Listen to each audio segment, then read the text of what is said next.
Like unmarked graves, the portraits from the Holtermann collection have laid dormant in the vaults of the State Library of New South Wales in Sydney for over 7 decades. They now rest in their cryogenic black and white state, seemingly without a past or a future. Their fixed gazes stare back at us as frozen subjects from history. But who were they? By researching each individual, and as more and more details are discovered, they will slowly regain the colour they once had, but more importantly, their personality that has eluded them for over 150 years. Come with us back in time as we attempt to bring these forgotten strangers back to life.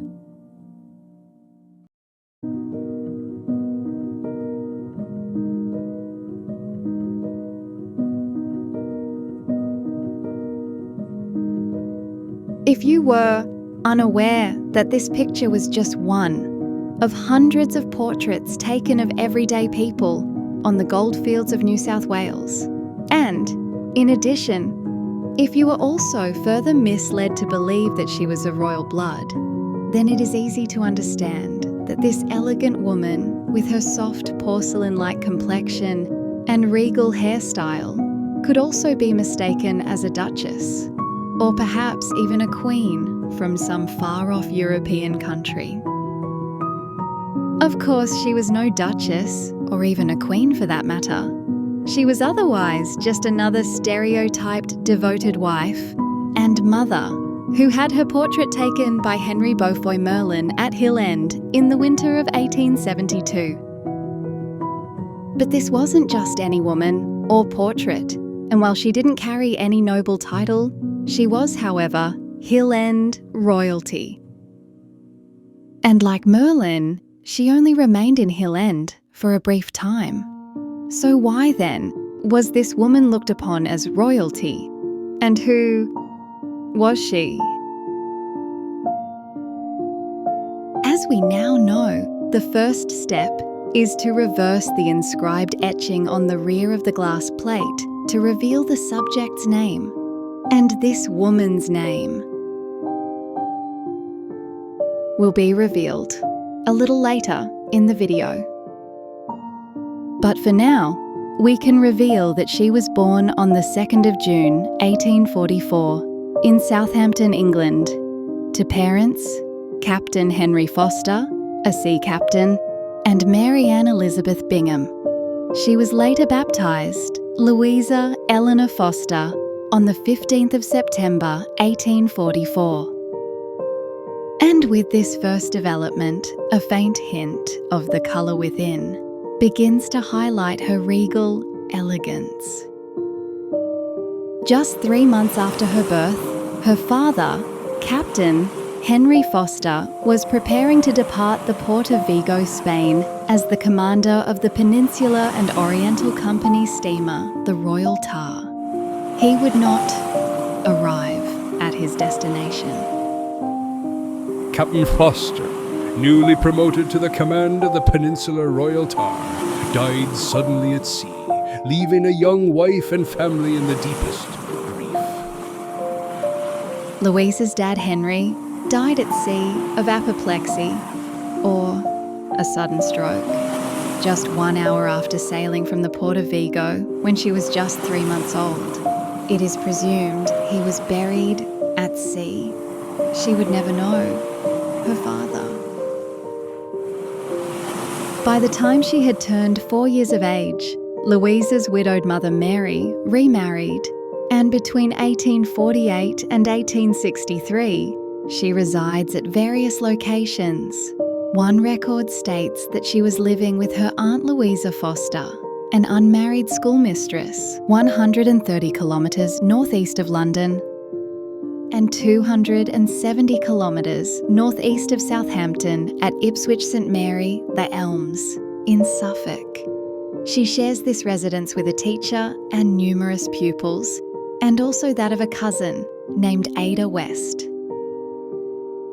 This arrangement seems to be temporary, perhaps a vacation visit, as by the following year, 1852, she is back at Southampton with her mother and stepfather Charles Boyce, and half-brothers and sisters.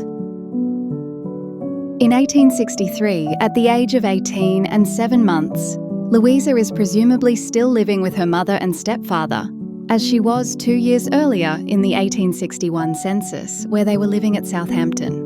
However, a record surfaced in 1863 that states that she was living in an area of London called Bow, and that record is a marriage certificate. On the 2nd of June 1862, a year earlier, a 30-year-old man in the company of his mother departed Australia, where they had been living for the past 15 years. This man arrived at the port of Liverpool and then found his way 340 kilometres to Bow. Now, it's unclear if the sole purpose of this pilgrimage back to England was to keep a promise to marry his sweetheart, because he was living in an area of London when he originally left England for Australia and possibly knew Louisa then.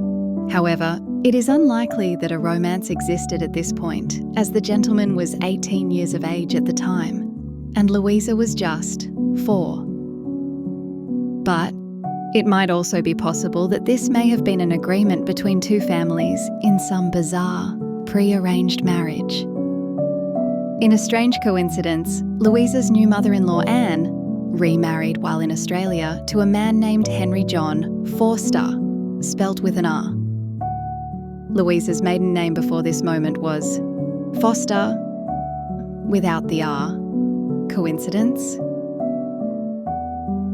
Despite this somewhat questionable arrangement, Louisa Eleanor Foster married the mysterious artist from Australia on the 27th of January 1863.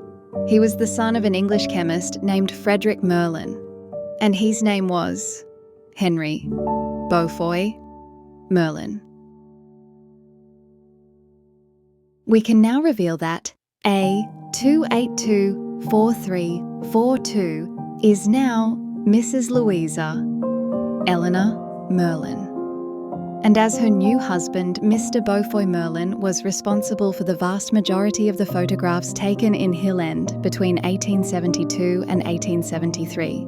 And in addition, a very close friend of the Holtermann family, Louisa would eventually be treated like royalty.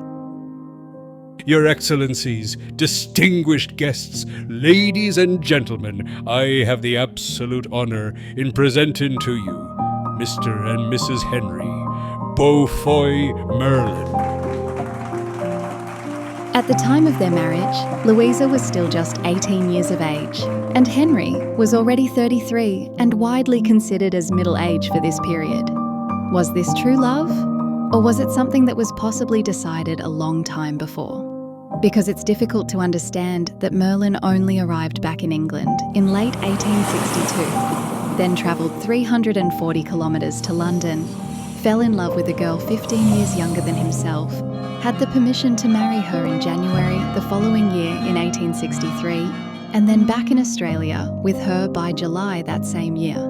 That's 2 around the world sailing ship voyages, a west to east coast England journey, a marriage ceremony to somebody he presumably did not know very well, and all in less than 1 year, and in addition, well over 150 years ago.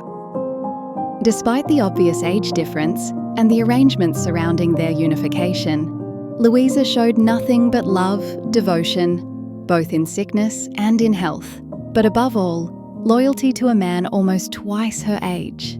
The next chapter in her life, in a far-off distant and mostly uncharted land, will reveal these qualities which will earn her the title of Her Royal Highness Louisa Merlin. Thanks for watching.